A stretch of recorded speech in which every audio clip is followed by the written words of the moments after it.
আসসালামু আলাইকুম এভরিওয়ান, আশা করছি তোমরা সকলে ভালো আছো। ইতিমধ্যেই আমরা V live sports championship season 8 এর ফাইনালের প্রথম দিন দেখেছি, যেখানে রেড হক্স টেবিল টপার হিসেবে তাদের প্রথম দিন শেষ করেছিল। তো আজ দেখবো আমরা দ্বিতীয় দিনে কোন টিম কেমন পারফরমেন্স করেছে এবং শেষ পর্যন্ত কারা চ্যাম্পিয়ন হয়ে গিয়েছে। আর আজকের ভিডিওতে লাইক এম থাকবে 1000, আশা করছি তোমরা পূরণ করে দিবে। তো চলো শুরু করা যাক। তো প্রথম ম্যাচের স্টার্টিং এ আমরা অ্যাডভান্স স্পোর্টস এর সাথে রেড হক্স এর ফাইট দেখতে পাই, আর প্রথম কিলটা বের করে রেড হক্স নিওকে নক করে দিয়েছিল ব্লেড। তবে অপোজিট সাইড থেকে পাল্টা জবাব আসে, ব্লেডকে নক করে সাথে সাথেই কিলটা ক্লিয়ার দিয়ে দেওয়া হয়। আমি যাচ্ছিল রিভাইভ দেওয়ার জন্য, বাট কুট্টু রিভাইভ দিতে দেয় নাই, এর আগেই তাকে নক করে দেয়। তবে বিং ফ্রেন্ডজি তাড়াতাড়ি করে ভেন্ডিং মেশিনের কাছাকাছি চলে যায় এন্ড তার টিমমেট একজনকে রিভাইভ দিয়ে দেয়, আর কুট্টু অ্যাটমিককে ক্লিয়ার না দিয়ে এখানে চলে আসে। তো যতক্ষণে আসছিল ততক্ষণে রিভাইভটা কমপ্লিট করে ফেলেছিল। তারপর কুট্টু সেখান থেকে বিং ফ্রেন্ডজির কিলটাও পেয়ে যায়, সাথে সাথে রিভাইভটা দিয়ে দেয় ব্লেডকে। চলে যাবো কাটাবলিসিয়াতে, যেখানে রিফ্লেক্স ইউনাইটেড আর বাংলাদেশ টপ 1 এর ফাইট হচ্ছিল। আর ফাইটের শুরুতেই মাহফুজ ভাইয়ের কিলটা তুলে নেয়। শুভ বুঝতে পারে যে তাদের দিকে আর ফাইটটা নেই, সে তাড়াতাড়ি করে ফল ব্যাক নিয়ে যায় এন্ড টোকেন কালেক্ট করে, আর ততক্ষণে প্রান্ত দাদার কিলটাও তুলে নিয়েছিল। তো শুভ লঞ্চ দিয়ে পালানোর ট্রাই করে নাই, কেননা যদি ওই দিক দিয়ে যায় সেক্ষেত্রে নক হওয়ার সম্ভাবনা আছে। তাই সে আগে ভাগে টোকেন খায়, দেন এখান থেকে রিভাইভটা দিয়ে দেয় এন্ড তাসিন আইসা তার কিলটাও তুলে নেয়। বাংলাদেশ টপ 1 এর সাথে ফাইটটা শেষ হওয়ার পর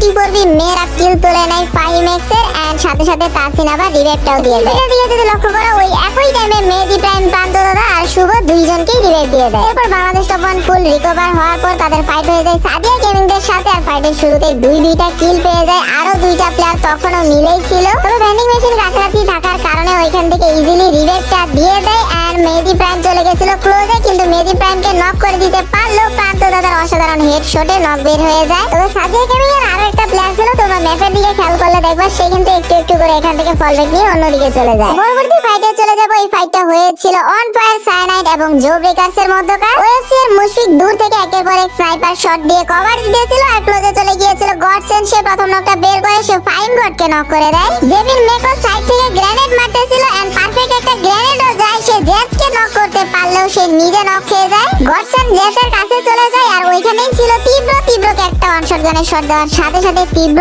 নক হয়ে যায়। তো লাস্ট প্লেয়ার হিসেবে শুধুমাত্র একা জেবি ফ্রিক বেঁচে ছিল, আর জেবি ফ্রিকও একদম সেভে ছিল না, সে এটিসি ফুল স্কোয়াডের মাঝখানে ছিল। ওইখান থেকে ইজিলি তার কিলটা তুলে নেয় এন্ড জো ব্রেকার্স হয়ে যায় ওয়াইপ আউট। চলে যাবে একদম লাস্ট জোনে, আর তিনটা স্কোয়াড অ্যালাইভ ছিল বাংলাদেশ টপ 1 আর আরএক্স এর মধ্যে ফাইট হচ্ছিল। ওই টাইমে রাহাত আর ব্লেড মিলে দুইটা নক বের করে ফেলে, কিন্তু এখানে থার্ড পার্টি করছিল জিকো ভাইয়ের প্লেয়াররা। তো ব্লেড মাহফুজ ভাইয়ের কিলটা ঠিকই পেয়ে গেছিল, কিন্তু রাহাত শুভর কিল পায় নাই। শুভ কিন্তু রিভাইভ পেয়ে যায়, আর জিকো ভাইয়ের প্লেয়াররা যখন এই ফাইটে এন্ট্রি নিতেছিল তখন শুভ আর প্রান্ত দাদা মিলে মনশটটা ইউজ করে অন্যদিকে চলে যাচ্ছিল। ওই টাইমে জিকো ভাইয়ের সাইড থেকে স্নাইপার শট আসে এন্ড শুভ নক হয়ে যায়। তবে শুভকে ক্লিয়ার দিয়ে দেয় রাহাত, অর্থাৎ সেই কিলটা পেয়ে যায়। দেন আরএইচকে আর জিকো ভাইদের মধ্যে ফাইট শুরু হয়। তো নেজাত প্রথম অনেকটা ড্যামেজ দিয়ে দিল, সেই প্রথমে নক হয়ে যায়। কুট্টুসটা রিভাইভ ঠিকই দিয়ে দেয়, কিন্তু বাকি সবগুলা প্লেয়ারেরই এইচপি অনেকটাই কম। জিকো ভাইদের ফুল স্কোয়াড একসাথে ক্লোজে এন্ট্রি করে এন্ড সেকেন্ডের মধ্যেই ফুল ওয়াইপ আউট হয়ে যায় রেড হক্স। বাংলাদেশ টপারের সিদ্ধান্তটা কিন্তু ভালোই ছিল, যদি মশার ট্যাক নিয়ে না যাইতো সেক্ষেত্রে হয়তো #3 তে ওয়াইপ আউট হয়ে যেত, হয়তো দুই স্কোয়াডের মাঝখানে পড়ে।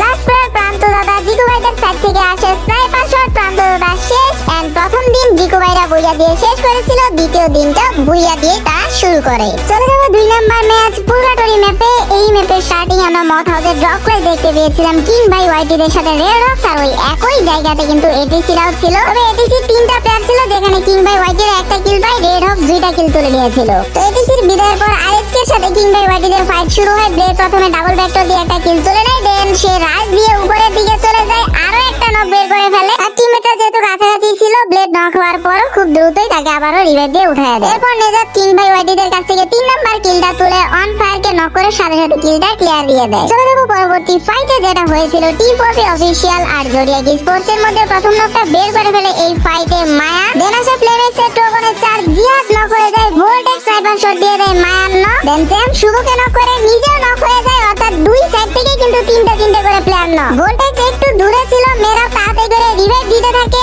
এন্ড জাস্ট দেখো রিভাইভটা কমপ্লিট হইলো এন্ড অপোজিট সাইড থেকে ভোল্টেক্স এর জাম্প শট ওয়াইপ আউট হয়ে যায় টি4বি অফিসিয়াল। শুধু তাই নয়, জোডিয়াক স্পোর্টস এর 4টা প্লেয়ার আবার রিভাইভও পেয়ে যায়। এরপর এই ম্যাচের 12 মিনিটের মাথায় জো ব্রেকার্স আর রেড হক্স এর মধ্যে ফাইট হয়ে যায়। রাত রাহাতের এইচপি অনেকটাই কম ছিল, একটা স্নাইপার শট খাইলে নক হয়ে যাইতো, বাট রাহাতই প্রথম নকটা বের করে ফেলে, সে ফ্রিককে নক করে দেয়। তীব্র আর মেকো বেঁচে ছিল, নেজাত কিল তুলে নেয় তীব্র, আর একা বেঁচে ছিল মেকো এন্ড তাকে স্নাইপার শট কানেক্ট করে ফেলে রাহাত, ওয়াইপ আউট হয়ে যায় #7 এ জো বেকার। এরপর আরএসকে প্লেয়াররা যখন পাহাড়ের উপরের দিকে উঠতেছিল তখন বাংলাদেশ টপ 1 এর সাইড থেকে কুট্টুসকে নক করে দেয়, কিন্তু কিলটা ক্লিয়ার দিয়ে দেয় তাসিন। তবে কুট্টুসকে নক করে সাথে সাথে লঞ্চ প্যাড ইউজ করে আরএসকে এর দিকে রাশ দেওয়ার চিন্তা ভাবনা করে বাংলাদেশ টপ 1 এন্ড তিনজন প্লেয়ার লঞ্চ প্যাড দিয়ে চলেও আসে। বাংলাদেশ টপ 1 উল্টা এসে এখানে থার্ড পার্টি শিকার হইতে থাকে। আরএফএক্স এর প্লেয়াররা দূর থেকে যথেষ্ট পরিমাণে ড্যামেজ দিতেছিল, আর যখন বুঝতে পারে বাংলাদেশ টপ 1 রা প্রেসারে আছে, এত প্রেসার খাওয়ার পরও শেষ পর্যন্ত একটা কিল এখান থেকে বের হয়েছিল। আরএসকে নেজাত একটা কিল বের করে ফেলেছিল, সে প্রান্ত দাদার কিলটা পেয়ে গেছিল। তবে জন যখন ক্লোজ হয়ে গেছিল তখন রাহাত কার98 এর শট লাগায় দেয় শুভকে, নক হয়ে যায় শুভ এন্ড এই কিলটাও পেয়ে যায়। তখনও জোনের মধ্যে মাহফুজ ভাই ছিল, মেডকিট করার কারণে তার পজিশনটাও দেখে ফেলে এন্ড তার কিলটাও তুলে নেয় ব্লেড। লাস্ট প্লেয়ার হিসেবে শুধুমাত্র একা বেঁচে ছিল মেহেদী প্রাইম, তো সেও বেশিক্ষণ টিকতে পারে না। জিকু ভাইদের সাইড থেকে আসে স্নাইপার শট, মেহেদী প্রাইম শেষ,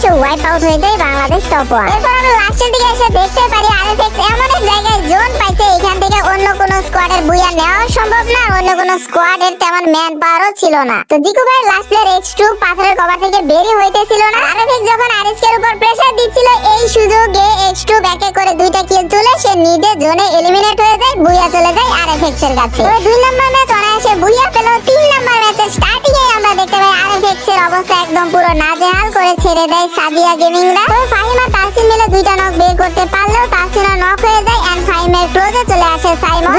দুইজনকে প্রথম জাম্প শটে ভালোই ড্যামেজ দিয়ে দিছিল, দেন ফাহিম নেরো ইউজ করে দেয়, বাট শেষ পর্যন্ত আর তেমন গান শট কানেক্ট করতে পারেনি, শেষ করে দেয় সাইমন ফাহিম। দ্বিতীয় ম্যাচের বুয়া করা স্কোয়াড তৃতীয় ম্যাচে এসে #12 এ ওয়াইপ আউট হয়ে যায়। চলো চলো আরএসকে কাছে নেজার একদম ওপেন ফিল্ডে ফাইসে গেছিল, তাকে নক করে দেয় ফ্রিক, দেন অন্য সাইড থেকে রাহাত নক করে ফেলে ফ্রিককে, কিন্তু জোডিয়াক স্পোর্ট ফুল স্কোয়াড নিয়ে চলে আসে, রাহাতকে নক করে দেয়। লাস্ট প্লেয়ার একা ছিল কুট্টুস এন্ড কুট্টুসকে স্পট করে ফেলে, তাকে শেষ করে ওয়াইপ আউট করে দেয় রেড হক্সকে #9। চলো চলো এই ম্যাচের একদম লাস্ট জোনে আর্লি অনেকগুলো স্কোয়াডই ওয়াইপ আউট হয়ে যাওয়ার কারণে আমরা মাত্র 3টা স্কোয়াডকে দেখতে পাই। লাস্ট জোনে জো ব্রেকার 3টা প্লেয়ার নিয়েছিল, জোডিয়াকের ছিল 4টা প্লেয়ার আর ওএফসি ছিল সোলো একটা প্লেয়ার। ওএফসির সোলো প্লেয়ারটা একটু আলাদা থাকার কারণে জোডিয়াক স্পোর্টস আর জো ব্রেকার্সের মধ্যে ফাইট হয়ে যায়। জো ব্রেকার্সের ফ্রিক প্রথম নকটা বের করলেও ফ্লেমেক্স আর ভোল্টেক্স বের করে ফেলে ডাবল নক। তীব্র আর মেকো নক হয়ে যাওয়া শুধুমাত্র একা বেঁচে ছিল ফ্রিক, ভোল্টেক্সকে একটুর জন্য নক করতে পারে নাই, আরেকটা স্নাইপার শট খাইলে কিন্তু এখানে নক হয়ে যাইতো। বাট হেলথ যখন একদম লো হয়ে গেছিল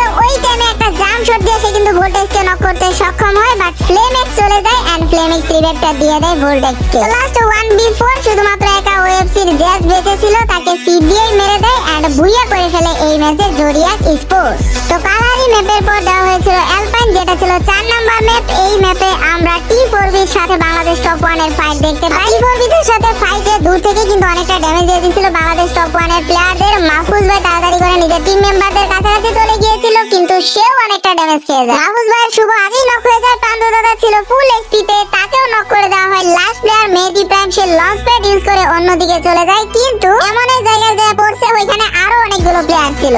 মায়ান কিন্তু মেহেদী প্রাইমকে চেস করতেছিল, শেষ পর্যন্ত তারে ধরেও ফেলে এন্ড তার কিলটা তুলেও নেয়, ওয়াইপ আউট হয়ে যায় বাংলাদেশ টপ 1। কিন্তু কিং ভাই ওয়াইটির প্লেয়াররা এক এক করে উল্টা T4B প্লেয়ারদের নক করতে থাকে। মায়ান মেয়েরা দুইজনে নক হয়ে যায়, কিছুক্ষণ পর আমরা দেখতে পাই জিহাদও নক হয়ে যায়, তবে ক্যাপ্টেন সেভে ছিল, তার কাছে একজনকে রিভাইভ দেওয়ার মতো টোকেন ছিল, সে তাড়াতাড়ি করে তার টিম মেম্বার জিহাদকে রিভাইভ দিয়ে দেয়। নেক্সট ফাইটটা ছিল আরএসকে আর আরএফএক্স এর মধ্যকার, আর এই ফাইটটা ছিল একদম প্রপার 4v4 ফাইট। প্রথমেই তাসিন আর ব্লেড দুইজনকে নক করে দেয়, তবে ব্লেড এর সাথে সাথে রিভাইভটা দিয়ে দেয় ক্রোনো ইউজ করে এন্ড তাসিন রে কিয়ারও দিয়ে দেয়। ভেন্ডিং মেশিন কাছাকাছি থাকার কারণে ফাইম রিভাইভ দিয়ে দিচ্ছিল তাসিনকে। এবার ট্রেকিং করে যায় ব্লেডের সামনে, ব্লেড অনেকটাই ড্যামেজ দিয়ে দিছিল, দেন ড্রাগনের চাল দিয়ে দেয় নেজাত, নক হয়ে যায় ক্র্যাকি। টাকলা একা তিনজনের সামনে পড়ে গিয়েছিল এন্ড নক করে দেয় রাহাত, টাকলাকে সাথে সাথে কিলটাও ক্লিয়ার দিয়ে দেয়। রিভাইভ পায় কিন্তু আলাদা নাম ছিল, কিন্তু তাকেও নক করে দেয় তীব্র এন্ড লাস্ট প্লেয়ার ছিল ফাহিম, তাকে হেডশট কানেক্ট করে শেষ করে দেয় নেজাত, ওয়াইপ আউট হয়ে যায় রিফ্লেক্স ইউনাইটেড। এরপর ম্যাচের 13 মিনিটের মাথায় আমরা জো ব্রেকার আর T4B এর মধ্যে ফাইট দেখতে পাই, আর এই ফাইটটাতে T4B এর কাছে একদমই পাত্তা পায়নি জো ব্রেকার, জাস্ট কয়েক সেকেন্ডের মধ্যে এই ফাইটটাতে কিন্তু উইন করে ফেলে T4B, ওয়াইপ আউট হয়ে যায় #6 এ জো ব্রেকার। শুধু জো ব্রেকারই নয়, এরপর T4B এর শিকার হয় আরএসকে, আর আরএসকেও এই ফাইটটাতে তেমন কোনো সুবিধা করতে পারেনি। এই ফাইটে কুট্টুস মাইনের কিলটা তুলতে পেরেছিল, দেন এক এক করে তিনজন প্লেয়ারই নক হয়ে যায়। রাহাত একা ছিল, রাহাত আর বেশিক্ষণ টিকতে পারে না, ওয়াইপ আউট হয়ে যায় রেড হক্স #5। ভেন্ডিং মেশিন কাছাকাছি থাকার কারণে ফুল স্কোয়াড আবার রিভাইভ হয়ে যায়। T4B দের সাথে লাস্ট জোনে ফাইট ফাইট হয়ে যায় এটিসি এন্ড জেবিআরএসকে এর মতো। এই ফাইটটাতেও এটিসিও কোনো সুবিধা করতে পারেনি, এক এক করে 4টা প্লেয়ারের কিল পেয়ে যায় এন্ড নিজেরা 4টা প্লেয়ার অ্যালাইভ থেকে শেষ পর্যন্ত এই চতুর্থ ম্যাচটা বুইয়ায় কনভার্ট করে ফেলে T4V অফিশিয়াল। এবার 5 নম্বর ম্যাচ নেক্সটাতে চলে যাব আরএসকে আর T4V দের ফাইট দিয়ে শুরু করব। আর এই ফাইটের শুরুতে ব্লেডকে নক করে দেওয়া হয়েছে। ব্লেডকে রিভাইভ দেওয়ার জন্য চলে আসে রাহাত দুইবার রিভাইভ ধরে দুইবার ছেড়ে দেয়, যার কারণে কিন্তু রিভাইভটা হয় নাই, উল্টা ক্লোজে এসে রাহাতকেই নক করে দেয়। কুট্টুস আর নেজাদ ছিল, নেজাদের এক সাইড দিয়ে বের করে দেয় আর কুট্টুস ফাইটটা লড়ে যাচ্ছিল। কুট্টুস এখানে জিয়াদকে নক করে সাথে সাথেই ক্লিয়ার দিয়ে দেয়, বাকি প্লেয়াররাও কাছাকাছি চলে আসছিল। ওই প্লেয়ারদের মধ্যে মায়ানকে অসাধারণ একটা হেডশট দিয়ে কুট্টুস নক করতে পারলেও ক্যাপ্টেনের স্নাইপার শট কুট্টুস নক সাথে সাথে কিলটা ক্লিয়ার দিয়ে দেয়। কিন্তু মায়ান রিভাইভ পাওয়ার পরপরই দেখি উল্টা আবার বিপর্যয়ে পড়ে যায় T4V। ক্যাপ্টেন এন্ড মায়ান দুইজনকেই নক করে দেয় অ্যারো। কিন্তু মেরাবের কাছে পর্যাপ্ত পরিমাণ টোকেন ছিল, সে ইজিলি এখান থেকে দুইটা প্লেয়ারকে রিভাইভ দিয়ে দেয়। আর সামনেও টোকেন ছিল, সেখান থেকে ওই টোকেনটা খায় সে লাস্ট প্লেয়ারকে রিভাইভটা দিয়ে দেয়। তবে এই 5 নাম্বার ম্যাচটা জো ব্রেকার্সের অসাধারণ যাচ্ছিল। তারা 12 মিনিটের মাথায় 24টার মতো কিল করে ফেলেছিল। T4V প্লেয়াররা জোনে ঢোকার পর এক এক করে জো ব্রেকার্সের প্লেয়াররা তাদের কিল তুলে নিচ্ছিল। তবে T4V এরও ভালো পরিমাণ এলিমিনেশন ছিল, তারা 22টা কিল করে ফেলেছিল। লাস্ট প্লেয়ার একা বেঁচে ছিল ক্যাপ্টেন। তো চলে যাব এই ম্যাচের একদম লাস্ট জোনে জো ব্রেকার্সের সাথে এই শফিকের ফাইট হয়ে যায় এন্ড এক এক করে জো ব্রেকার্সরা লাস্টের সবগুলো কিলই তুলে নিচ্ছিল। এই শফিকরা ওয়াইপ আউট হয়ে যাওয়ার পরপরই আমরা দেখতে পারি জো ব্রেকার্সের 28 কিল হয়ে গিয়েছিল। সামনে ছিল সাদিয়া গেমিং দের আরো 3টা প্লেয়ার। অর্থাৎ পারফেক্ট ভাবে যদি জো ব্রেকার্স এই 3টা কিল বের করে ফেলে তাহলে কিন্তু 31 কিলের বুইয়া পেয়ে যাবে। দেন তীব্র একটা কিল পেয়ে যায়, ফ্রিক একটা কিল পেয়ে যায়, লাস্ট আর সোলো প্লেয়ার একা ছিল একজন। আর কিলটা নেওয়ার জন্য জো ব্রেকার্সের প্রত্যেকটা প্লেয়ারের একদম কাটাকাটি লেগে যায়, বাট শেষ পর্যন্ত তীব্রই কিলটা পায়। আর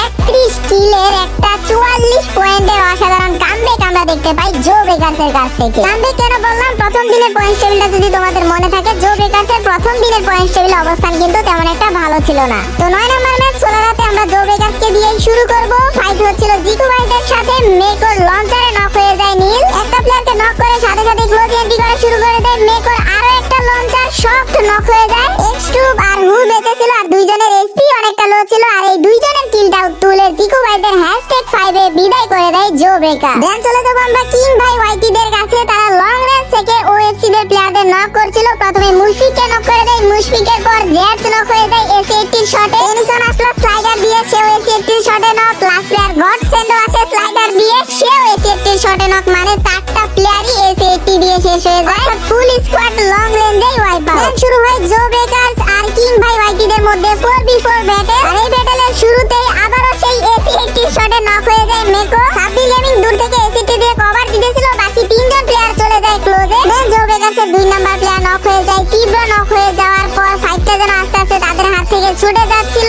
দেন ফাইমগড একটা নক বের করতে পারলেও ফ্লিক নক। ফাইমগড যখন ওয়ান ফায়ারকে নক করে মনে হচ্ছিল হয়তোবা আশা একটু হলেও বেঁচে আছে, বাট গোস্ট আর শেষ রক্ষা হতে দিল না। ফাইমগডকে শেষ করে সর্বশেষ ম্যাচটা বুইয়া করে ফেলে কিং ভাই ওয়াইটি। তো প্রথম দিনে ভালো পারফরম্যান্স না করতে পারলেও দ্বিতীয় দিনে এসে জো ব্রেকার্সরা অসাধারণ পারফরম্যান্স করে এবং 109 পয়েন্ট নিয়েছিল দ্বিতীয় দিনে 1 নম্বরে। জেবি ঠিক নিচেই 2 নম্বরে ছিল আর এসকে 105 পয়েন্ট নিয়ে, 3 ছিল জিকু ভাই ওয়াইটি 89 পয়েন্ট। তবে 2 দিনের ওভারঅল পয়েন্ট টেবিলে এসে আমরা দেখতে পাই রেড হক্স 227 পয়েন্ট নিয়ে চ্যাম্পিয়ন হয়ে গিয়েছিল। আর 2 নম্বরে ছিল জুই আপু অর্থাৎ T4V অফিশিয়াল। দেন জিকু ভাইরাও কিন্তু ধারাবাহিক 2টা দিনে অসাধারণ খেলেছে। তারা 178 পয়েন্ট নিয়ে 3 নাম্বার দিয়ে শেষ করে। রিফ্লেক্স ইউনাইটেড 171 পয়েন্ট নিয়েছিল 4 নাম্বারে। জো ব্রেকার্সরা প্রথম দিনে অনেক বাজে পারফরম্যান্স করেছিল, না হলে হয়তোবা পজিশনটা আরো উপরে থাকতো। তবে ভালো একটা কামব্যাক দিয়ে তারা 5 নম্বরে উঠে এসেছে। 6 ছিল রাত ভাই ওয়াইটি। তাদের প্রথম দিনের পারফরম্যান্সের তুলনায় দ্বিতীয় দিনের পারফরম্যান্স একটু ডাউন ছিল, যার কারণে একটু নিচের দিকে চলে যেতে হয়। 7 থেকে যথাক্রমে রয়েছে কিং ভাই ওয়াইটি, সাদিয়া গেমিং, ওএফসি, হেই শফিক, ওয়াইটি, অ্যাডভান্স